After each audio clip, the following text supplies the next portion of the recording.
Hello, আসসালামু আলাইকুম guys.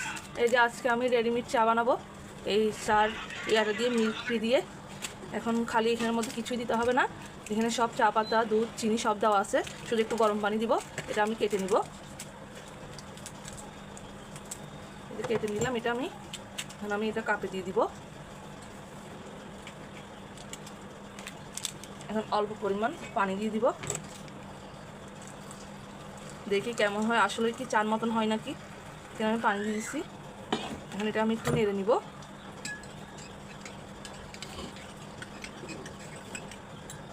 একটু খেয়ে দেখবো কেমন হয়েছে।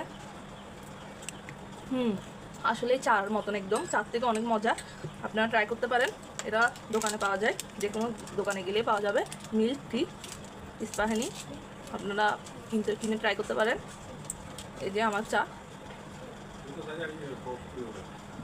কেমন হয়েছে অবশ্যই জানাবেন। আসসালামু আলাইকুম।